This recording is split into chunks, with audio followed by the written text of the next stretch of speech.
Hi, this is Robert from GHTR. I'm here with Will Beaton, meteorologist and owner of Surf Grand Haven. How you doing today, Will? I'm doing terrific. You're doing terrific? Yep. That's good, that's good. So, you're the owner of Surf Grand Haven here, and that's one of the websites that has a spectacular high-definition webcam. And you're also the only meteorologist here in Grand Haven, is that right? That's right. And actually, I'd like to elaborate to say the only one in Ottawa County and Muskegon County. Oh, really? Yeah. That's good. Anyway, so the best way we can get through this is to concentrate on your history, okay, and how you got your start here. Now, why don't you tell me a little bit about yourself, where you grew up at, where you went to school, and how did you come up with the idea of surfgrandhaven.com? Well, I grew up, or at least I was born in Grand Rapids back in the early 50s. And I went to grade school there and pretty much hung around during the school year in Grand Rapids. But my grandparents had a place out here in Grand Haven. And the highlight of the year was after school was done in the summer, right around Memorial Day, I'd come out and visit my grandparents on Lake Michigan. And they had a cottage just by the Bilmar restaurant. Okay. And it was a neat area. It's called Highland Park Association. It's full of woods and boardwalks, and it's a great place to be. And I just really loved the lake. I loved everything about it. And I was always glad to get out of school and get to come down here. And it was always a sad day on Labor Day when we had to head back to school and back in Grand Rapids and had to leave the lake. Right, right.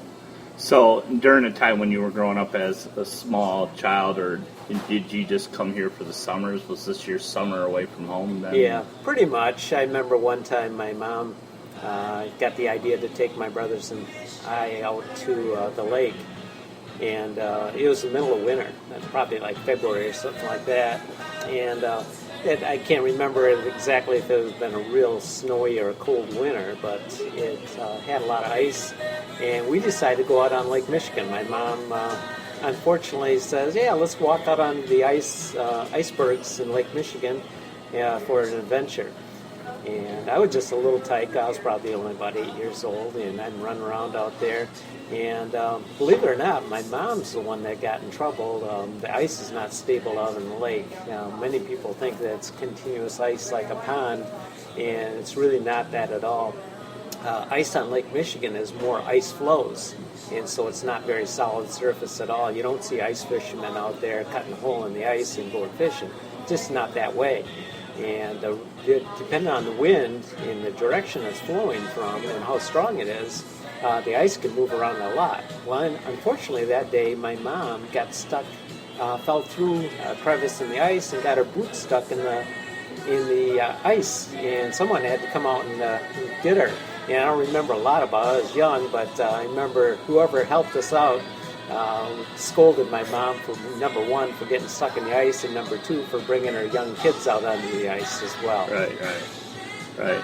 Well, that had to have been a surprise. I mean, seeing that your mom was stuck, do you remember, like, were you afraid or anything like that? Or no, I wasn't. I was just a little light guy and kind of could get around pretty easy. I think my mom had more trouble just because she was older and maybe weighed more than I did, and just didn't watch where she was going. Right. So you spent your summers and sometimes a few winters here in Grand Haven on the lake. I did. So you're growing up, you're becoming into your teen years. So what got you into surfing? Well, by that time we had a cottage out here, and we'd come out on a regular basis. What happened is my mom, pretty much, we overgrew my grandparents' cottage because of all my brothers and sisters and my mom and dad. So we went down the ridge about 15 houses away from my grandparents, and my mom got a house for a cottage of our own. And I was really excited because that meant I could come down and I had my own room. I could, as soon as Memorial Day was here and school was out, I spent every single summer here, and that was all the way through 8th grade. And unfortunately, at that point, my parents had other plans for me, and I'm not sure if I was because I was the youngest in the family, or my brothers were somewhat troublesome. But anyway, they got the bright idea to send me away to a military Jesuit high school in Wisconsin. Really, I didn't know that. In 8th grade, and it was a surprise to me too. I didn't know about it until about 1 week before they shipped me out. Did you protest? Well, I'm not sure I had a real good idea. You know, it was Labor Day, and I knew I was headed back to school, whether it was 9th grade in Grand Rapids or 9th grade in a place called Prairie du Chien, Wisconsin. That was what I didn't know. And they sewed all these name tags in my clothes and packed up my bags and drove me down to Union Station in Chicago, put me on a train, and said, "See you at Thanksgiving." Wow. And that was the end of me. Yeah. And I was driving out there, looking through the train windows at the countryside, saying, you know, this isn't Lake Michigan anymore. And I was pretty sad and pretty upset because I was even further from Lake Michigan. And to me, that's what it was. My whole life was revolved around being on Lake Michigan. And I think even at those early days, I was thinking about, you know, what do I want to become eventually when I get out of school? What was that? What did you want to become when you were young? Well, the weather part of it hadn't entered into the picture yet. And really, about 9th grade, when I came back after that first summer, after 9th grade from being in Wisconsin, I came back home after being at the school year, and I said, well, where's my brother? You know, my brother Doc. And my mom says, well, he went off to Mexico with his friend Dave. And they went down surfing in Mexico. And I thought, wow, surfing in Mexico. And I knew my brother at that point had been getting some surfboards, been getting some sailfishes, and trying to surf, and I knew he was getting into that. And I was a little bit young at the time, but he left behind one of his surfboards. And when he left the surfboard behind, every day, every time there was any hint of any waves, I took that board down in front of our house and practiced surfing. And I did that every day all summer long, and by the end of summer, I eventually got up and I was riding waves. And wow. At that point, I was hooked. And I was going into my 10th grade, and I had to go back to school. But I was, at that point, I knew I wanted to surf the rest of my life. I just didn't know how the rest of it would go. So I went back to school, and it was a really unhappy time because not only did I now miss Lake Michigan, but I missed the waves of Lake Michigan as well. And I was thinking about any way at all of trying to skip school, break out of there, and run back to Grand Haven, even in the fall, to go surfing. That's how hooked I was. And it was a tough time because there's nothing about western Wisconsin and surfing that go together at all. And so I really just kind of suffered through my 10th year and came back the next year. And by that time, I was really trying to look for ways of increasing my surfing, going out to the ocean, being with my brother, and doing a lot of stuff that way. And I completely consumed with surfing. That was my entire life at that point. Still, no weather forecasting. I just couldn't believe that on Lake Michigan that you can surf on Lake Michigan. Like you see on TV, you see the gigantic waves, the surfers, and stuff like that. But as you were growing up, I mean, don't you surf more during the winter times when you were in school? I mean, like December and, November, December, October, and those are the prime surfing times, aren't they, in Michigan? Yeah, and Lake Michigan and the Great Lakes in general, starting about August, actually, it starts to get a little more stormy. The first fall storms are starting to come in, and there's a lot more wind. So while you were off school, everybody was surfing while you were having to go to school in Wisconsin. Yeah, surfing was just starting up in September. Yeah, Labor Day is like prime time for surfing, and I had to go back to high school at that point. So it was really upsetting. Yeah. And so, I had a tough time in high school, but there's good news with that. As we went in the summer of my 11th grade, we went out to North Carolina, the Outer Banks, and I got my first taste of ocean surfing. And then that fall, or actually Christmas time of my 11th grade, I went down to, I think it was Daytona Beach, Florida, and got to surf with my brother, and he brought a board down for me. Right. And so I got to start surfing in the ocean, which really fueled my passion for surfing at that point. And I was just planning my next surf trip. And then the really cool thing about it, and this is really quite unique, is that by my senior year of high school, I had completed all my requirements for graduation, and by Christmas of that year. And I still had, 5 months to go before graduation, and many people were taking senior trips. And I came up with the idea, I talked my brother into going to Mexico, and I said, well, let's go down to Mexico. My brother said, oh, yeah, that sounds like a good idea. I saved a few bucks, and this was 1971, January of 71. And he was done with college. He was just kind of doing some work, but he was ready for a trip. And I had done all my requirements. I went to school, and I said, well, I'm going to take a senior trip. And they said to me, well, where are you going? I said, I'm thinking about Mexico. And they said, oh, that's great. You know, that would be a good place. You can help out the poverty areas down there. Are you going to build houses? Are you going to help out down there and do some missionary work? And no, I said, I'm well, going surfing. not exactly. I said, I'm thinking about a little surfing. I'm going to a place on the coast. And they said, well, you'll learn the native language. Are you going to go to school down there and, you know, do something productive? And I said, well, no, I'm going to surf every day. And they just kind of looked and said, well, it's not our ideal school program, but as long as you come back by the end of February, that'll be fine. And I said, well, no, I'm thinking a little longer. And they said, well, you got to be back by Easter, right? And that'd be about April 1st. And I said, well, when's graduation? They said May 24th. I said, I'll be back then. So it worked out that they didn't like it. My parents didn't like it. No one liked it except my brother and I. And so we headed out January 4th of 1971. And we headed, we first started by going down to Florida. And we basically got kicked out of Florida after a couple of weeks. They didn't like surfers living on the beach down there, so they kind of kicked us out of there. We headed over to the Gulf Coast and tried to go surfing in Corpus Christi, Texas, and the water was like 45 degrees. And I looked at my brother and I said, hey, let's go down to Mexico. And the water's got to be warmer there than better waves than this. So we went through Texas. I think it was Laredo, Texas. Went over the border into Mexico. Had to bribe our way to get across there. Tell me about that. Why did you have to bribe your way? Well, in Mexico, everything comes with a price. And if they don't like exactly what you're doing, the border guards didn't like surfers and hippies types. And you got to remember, I was 18 years old at the time. Wait a minute. You're trying to tell me that Will Beaton was a hippie? Well, I had a lot more hair than I do now. For sure. And, back in the early 70s, there was a lot of things going on back then. Yes, there was. And, for a surfer, kind of had that kind of long-haired look to him.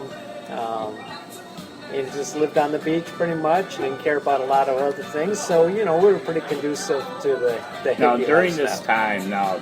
this time, also, that was when the Vietnam was coming to an end as well. That's right. And so what was your feelings about what was going on in the war over there? And were you supportive of the war at the time, or were you like one of the hippies that were out there protesting the war with your brother? Out there and... Well, my brother was a little more impacted than I was because he was 6 years older, and he had some college deferments for a period of time. And then by the time he got out of college, by 71, it was getting near the end. They did have the draft lottery. In fact, I was number 27 on that, one of the first couple lotteries. I might have been lottery number 2 when I got my number. And I was 27, which was, I remember that day pretty well because my sister was singing When Johnny Comes Marching Home Again to me because she was figuring I was going to be drafted shortly. And it didn't work out quite that way.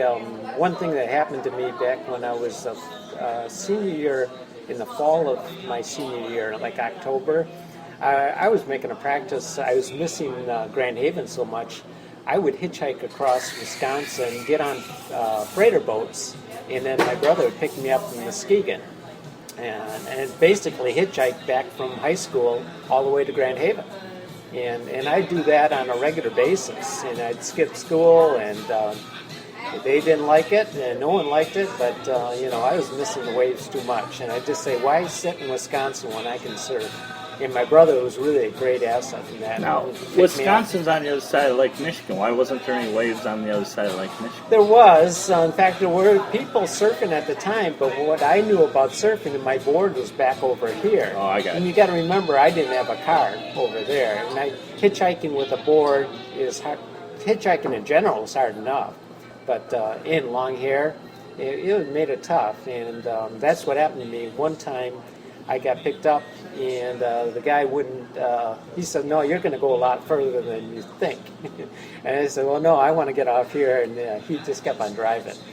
And I ended up getting spilled out onto the road, and I thought he had come to a slow enough period that I could get out, but he stepped on the gas, and I went tumbling, I hit my head, and kind of messed up my back, and my hip kind of...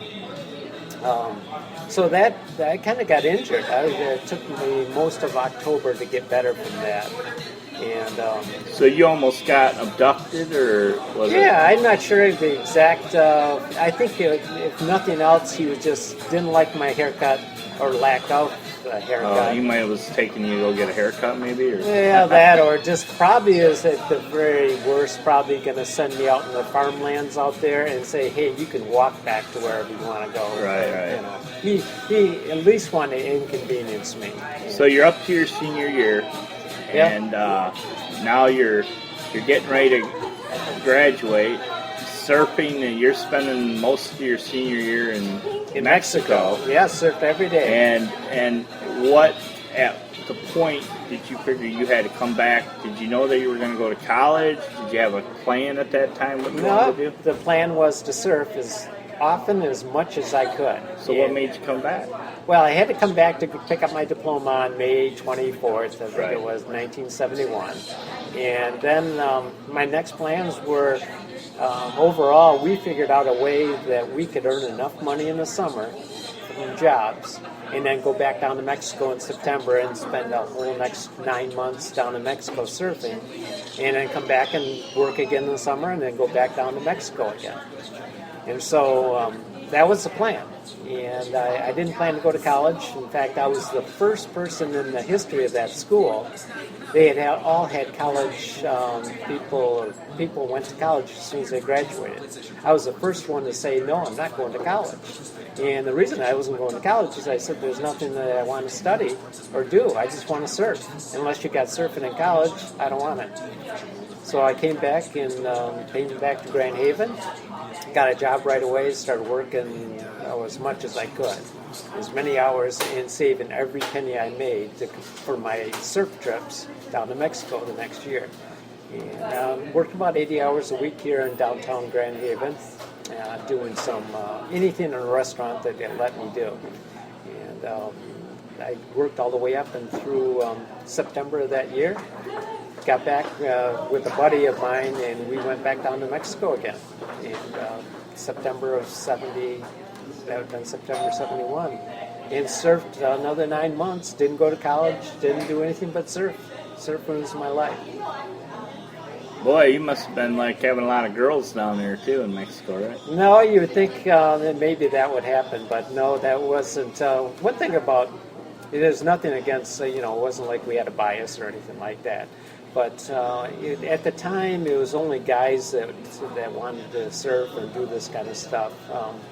I'm not sure. There weren't a lot of women surfers, and really, guys, mainly the guys I surfed with other guys. And there was a whole contingent of surfers here in Grand Haven. Right. There was probably 30 guys out surfing on any given day.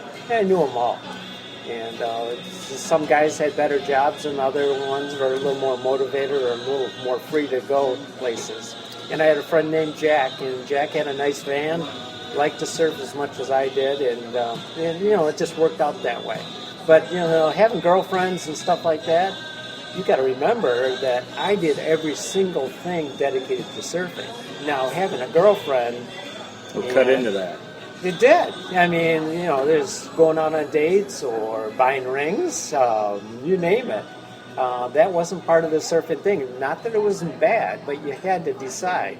I wouldn't even go out to eat at restaurants or do anything else but save my money for surfing. And everything that I did was based on surfing. Wow. And I continued that pattern for not only 1971, 1972, 1973.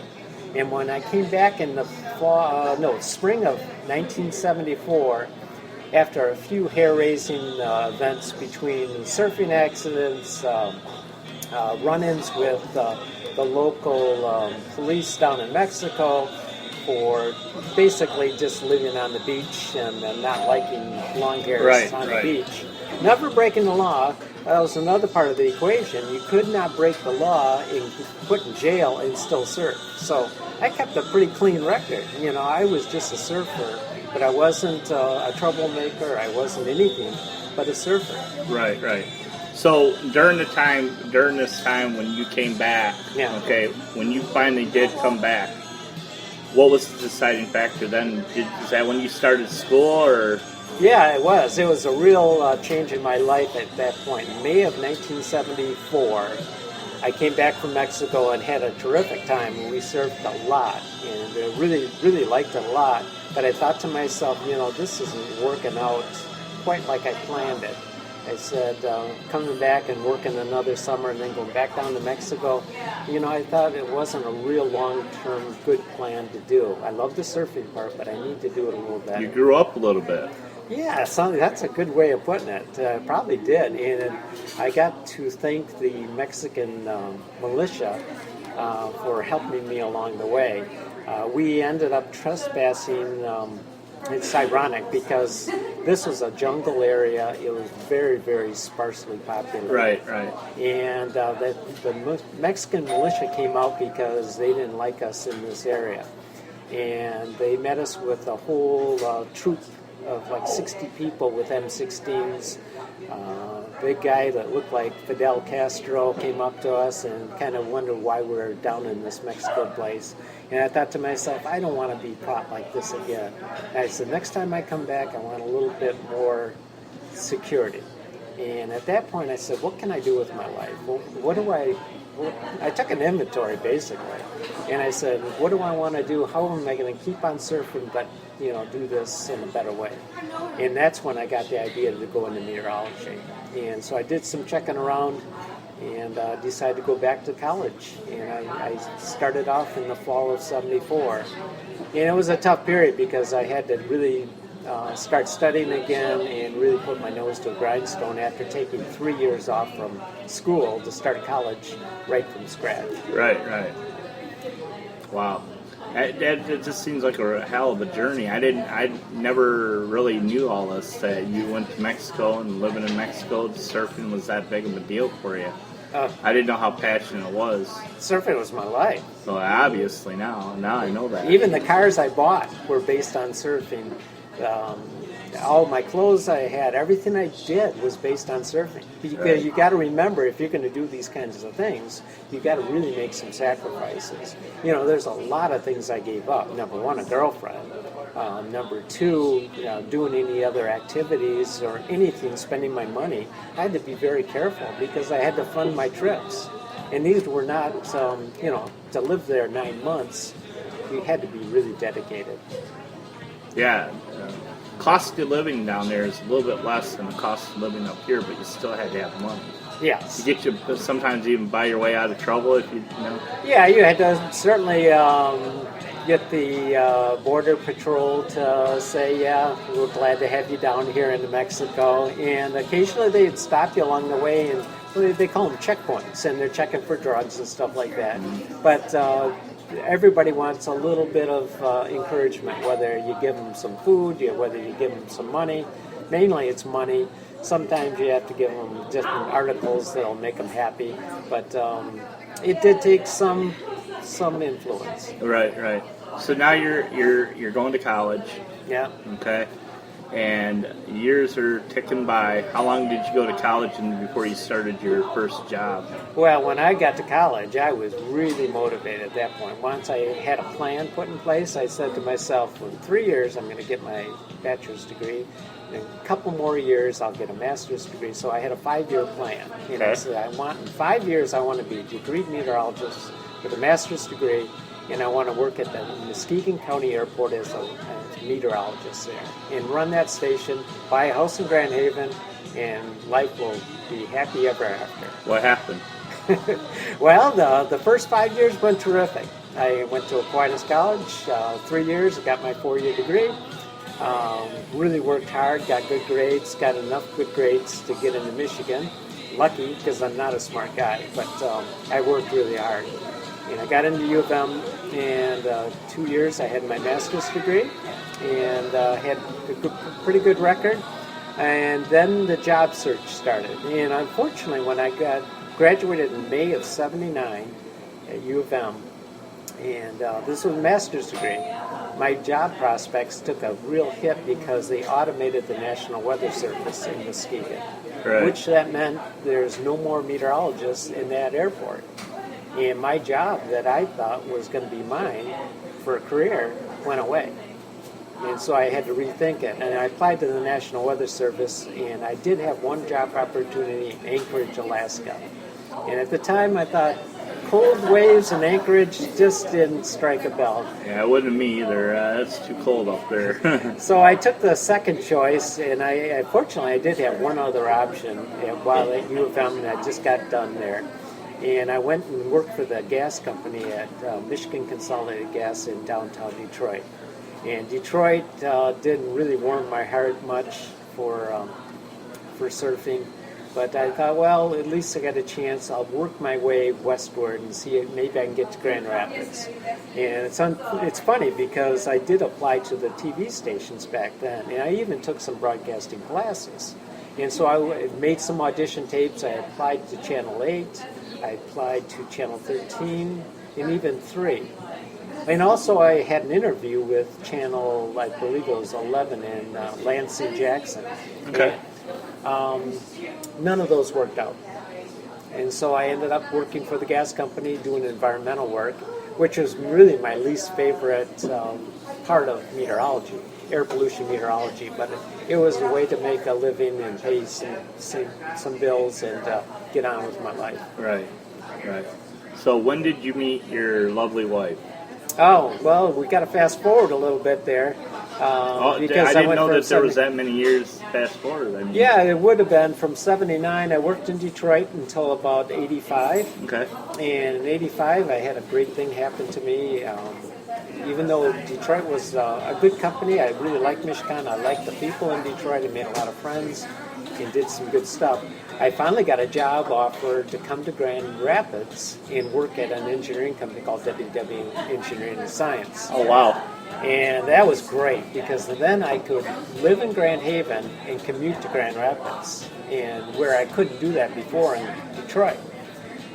So that really was exciting for me, and this was December of 1985.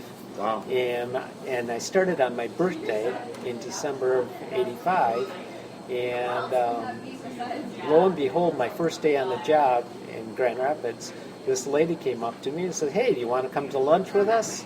We're all going out." And she just wanted to be nice because the new kid on the block. Right. And she was right across the hallway from me, and it was going to be my future wife. Oh, wow. So I met her the very first day, and some things happened. I didn't know necessarily surfers are not necessarily that romantic or that great at knowing what to do when it comes to relationships. That's for sure, huh? Yeah, and so it was funny how that all worked out, but eventually from December of '85 until June of 1987, then we were married. And a few things happened in between there, but all for the most part, pretty good. Wow. Wow, that sounds exciting. So you worked at that place in Grand Rapids for quite a long time. You actually retired from there, didn't you? Or well, I actually worked there about 7 years. Actually maybe 9 years.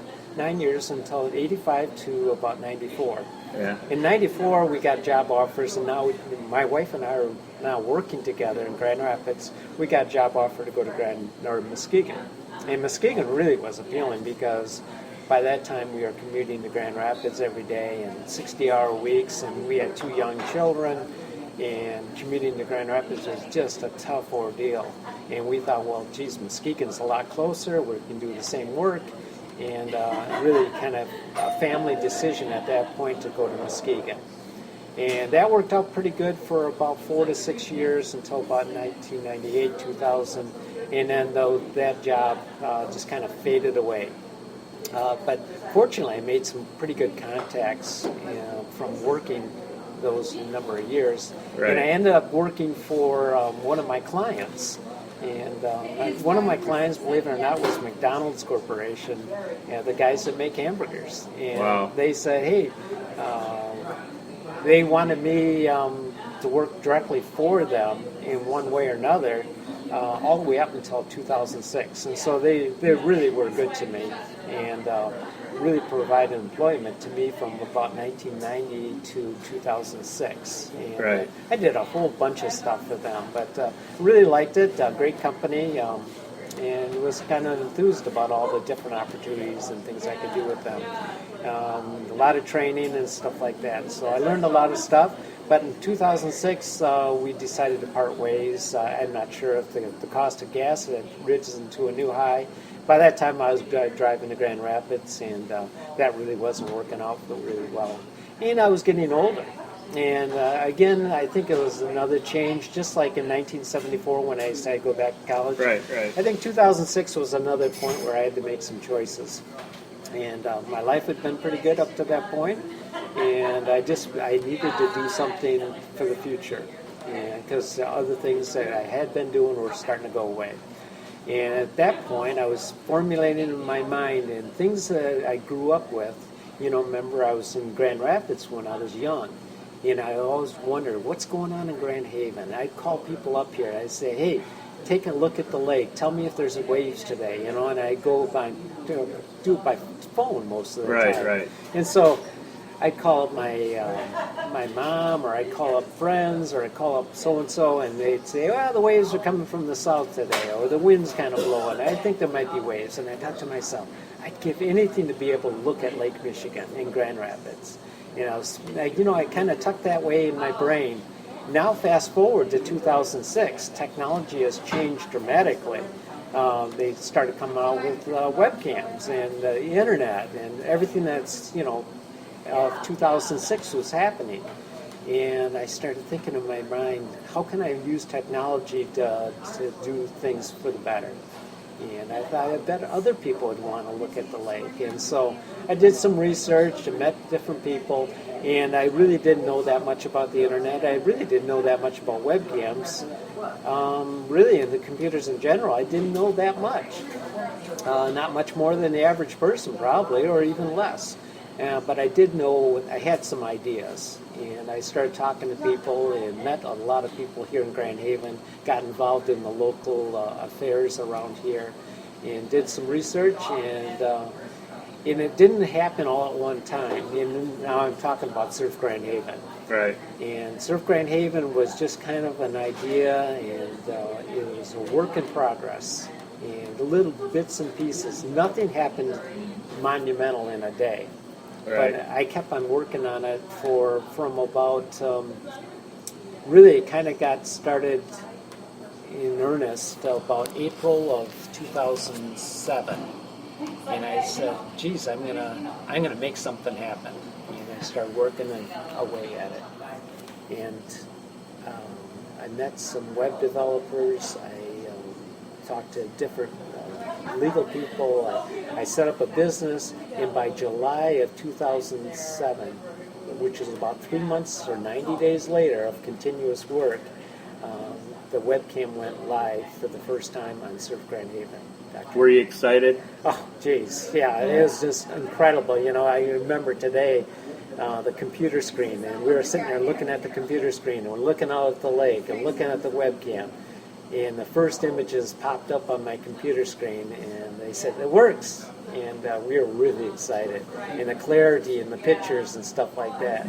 And to say that the event, it just took off like crazy. And within moments, in the days and the weeks to come, opportunities and commotion and newspaper articles, radio shows, talk around town, and they all talk about the 15 minutes of fame in people's lives. Well, that was yours. That was my 15 minutes.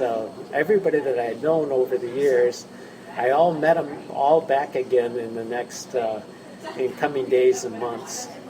And I remember some days with the Grand Haven Tribune and doing articles with them. And the comments on the website, the comments from people and how well it was received was just way, way beyond anything I could ever imagine. I thought this was just going to be a little kind of a deal where a few hobby, people, maybe.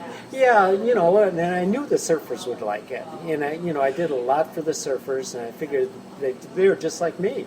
They want to know what the waves look like when they're at work or at home. If they weren't able to be right on the lake, they would want to know what it's like. So I kind of figured the surfers would look at it, and I knew how many surfers there were and how many times they'd look. And so at first, I think I planned for about 1,500 people a month, and not maybe 100 of them looking at it about 15 times. And so I figured 1,500 people looking at it a month would be from July until December of 2007. Right. So, so now you are the meteorologist here in Grand Haven. You are the owner of Surf Grand Haven. So what's the future hold? Well, what's the next 5 years hold for you? That's a good question, because 5 years are good chunks to look at, because you usually can do something good in a 5-year period. As long as you get a plan together, you're given enough time to do something. And I guess I'm looking for some type of, I don't think I can ever let Surf Grand Haven go, just because I get too many people mad at me. Yeah, a lot of people are dependent, and if I don't know that, I'll get these emails every so often. And at first it was really constant, 20, 30, 40, 50 a day, people saying how much they liked it and thank you for putting this thing on there. Now it's a little more sporadic. I think more people just kind of say, take it for granted somewhat, which is fine. I understand that. Right. And it's just there. I don't know who runs it or what it does. It's just there. Right. Now, just a couple years ago, of course, you and I, we updated the webcam from the old style to a high definition. Yep. We made some great improvements. And it really was a big improvement. The picture's a lot clearer. It's more in real time, so people can watch. And it caused a lot of frenzy there for a while. And the webcam still continues to get a lot of visitors. Mm-hmm. Now, you said you started on me. You said about 1,500, maybe 15,000 people. But now we're looking at how many people are... Well, it's always been at least 600,000 viewers a year. Mm-hmm. And one thing that's kind of cool about it is it's constantly year-round, even when the winter, and sometimes you can't even see the lake because of the snow is blowing so much, but you almost always get at least 1,000 viewers a day. Mm-hmm. And those are 1,000 people probably, think of the town of Grand Haven, it's only got 15,000 maybe people in the city limits, maybe a bit more on the outside, but 1,000 people a day looking at a silly little webcam, it seems like, and they're there every day. It's like regular subscribers, even though we don't call them that. Well, I've talked to people, and people have talked to me, and I ask them what's the one thing they like about the webcam, and they say, well, I just like looking at the lake. I like looking at the pier, and in the summertime, I can tell just by the amount of people that are down there if the park's going to be full or anything like that. And it's like, that's a nice little deal to have. And I think, you've really been successful at it. It's worked out really well, and a lot of good people. I had some ideas, but I did not have the skills to do it all. I had to depend on a lot of people. You were one instrumental person for certainly the second half of it when we upgraded the webcam. You came up with a lot of great ideas, and without your help, I don't think Surf Grand Haven would have survived. Well, I appreciate that. But without you, Surf Grand Haven wouldn't even exist. So yeah, well, it's just it developed out of a need. It developed back in the '70s. Really, the idea was incubated back then. But I needed a lot of help, and there's been between the sponsors and Surf Grand Haven too, because it is not a cheap operation. I found out that the camera costs quite a bit just to lease it, and it's a lease deal. And the support from the people that make the camera, EarthCam, are really good. They know what they're doing. They're the leaders on it.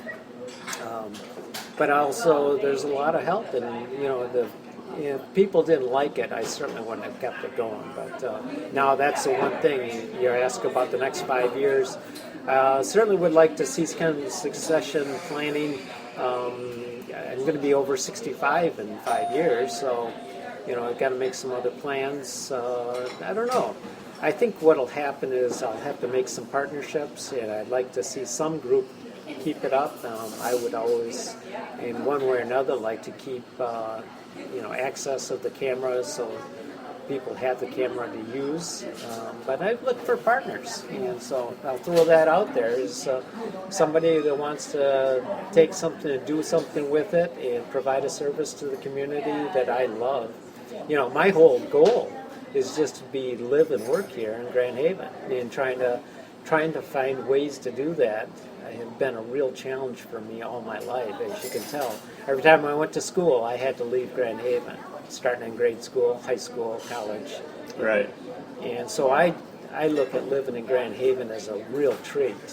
This is, as people correctly have identified, living and working in Grand Haven is just like there's no better place on earth.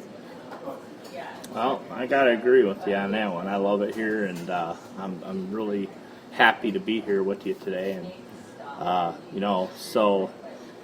congratulations on your success with Surf Grand Haven, your career, your family, and everything. It sounds like you did everything right.